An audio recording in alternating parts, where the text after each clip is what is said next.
नमस्ते। आप सभी का हमारे YouTube चैनल पर बहुत बहुत स्वागत है। आज मैं आप सभी को अनंत चतुर्दशी पर सुने जाने वाली व्रत कथा सुनाने वाली हूँ। तो प्लीज़ आप हमारे चैनल को सब्सक्राइब ज़रूर कर लीजिए और वीडियो को एंड तक ज़रूर देखिए। एक बार महाराज युधिष्ठिर ने राजसूय यज्ञ किया। उस समय यज्ञ मंडप का निर्माण सुंदर तो था ही, अद्भुत भी था। वह यज्ञ मंडप इतना मनोरम था कि जल और थल की विभिन्नता प्रतीत ही नहीं होती थी। जल में स्थल तथा स्थल में जल की भांति प्रतीत होती थी। बहुत सावधानी करने पर भी बहुत से व्यक्ति उस अद्भुत मंडप में धोखा खा चुके थे। एक बार कहीं से टहलते टहलते दुर्योधन भी उस यज्ञ मंडप में आ गया और एक तालाब को स्थल समझ उसमें गिर गया। द्रौपदी ने यह देखकर अंधों की संतान अंधी कहकर उनका उपहास किया। इससे दुर्योधन चिढ़ गया। यह बात उसके हृदय में बाण समान लगी। उसके मन में द्वेष उत्पन्न हो गया और उसने पांडवों से बदला लेने की ठान ली। उसके मस्तिष्क में उस अपमान का बदला लेने के लिए विचार उपजने लगे। उसने बदला लेने के लिए पांडवों को द्यूत क्रीड़ा में हराकर उस अपमान का बदला लेने की सोची। उसने पांडवों को जुए में पराजित कर दिया। पराजित होने पर प्रतिज्ञा अनुसार पांडवों को 12 वर्ष के लिए वनवास भोगना पड़ा।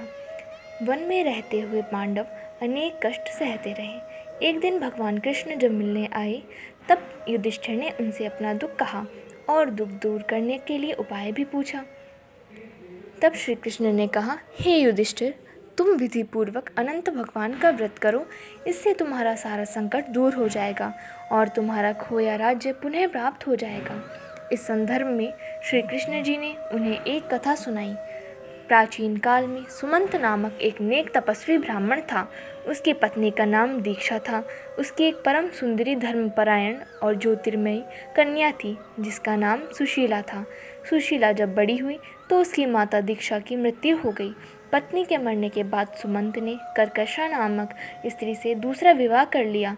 सुशीला का विवाह ब्राह्मण सुमंत ने कौंडिन्य ऋषि के साथ कर दिया। विदाई में कुछ देने की बात पर कर्कशा ने दामाद को कुछ ईंटें और पत्थरों के टुकड़े बांधकर दे दिए। कौंडिन्य ऋषि दुखी हो अपनी पत्नी को लेकर अपने आश्रम की ओर चल दिए, परंतु रास्ते में ही रात हो गई। वे नदी तट पर संध्या करने लगे। सुशीला ने देखा वहाँ पर बहुत सी सुंदर स्त्रियाँ वस्त्र धारण कर किसी देवता की पूजा कर रही थी। सुशीला के पूछने पर उन्होंने विधि पूर्वक अनंत व्रत की महत्ता बताई। सुशीला ने वहीं उस व्रत का अनुष्ठान किया और 14 गांठों वाला डोरा हाथ में बांधकर ऋषि कौंडिन्य के पास आ गई। कौंडिन्य ने सुशीला से डोरे के बारे में पूछा तो उसने सारी बात बता दी। उन्होंने डोरे को तोड़कर अग्नि में डाल दिया। इससे भगवान अनंत जी का अपमान हुआ। परिणामतः ऋषि कौंडिन्य दुखी रहने लगे। उनकी सारी संपत्ति नष्ट हो गई।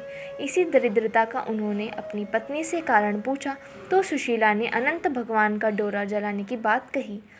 पश्चाताप करते हुए ऋषि कौंडिन्य अनंत डोरे की प्राप्ति के लिए वन में चले गए। वन में कई दिनों तक भटकते भटकते निराश होकर एक दिन भूमि पर गिर पड़े।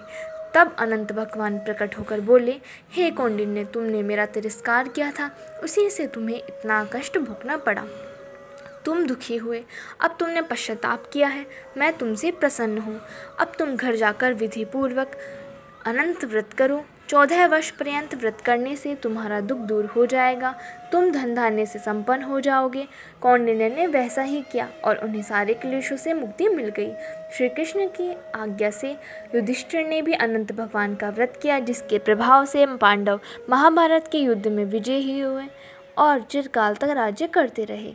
धन्यवाद। इस वीडियो में बस इतना ही। तो प्लीज़ हमारी वीडियोस को लाइक कीजिए, शेयर कीजिए और हमारे चैनल को सब्सक्राइब कर लीजिए और बेल आइकन दबाना ना भूलें ताकि आगे आने वाली वीडियोस की नोटिफिकेशन आपको मिलती रहे।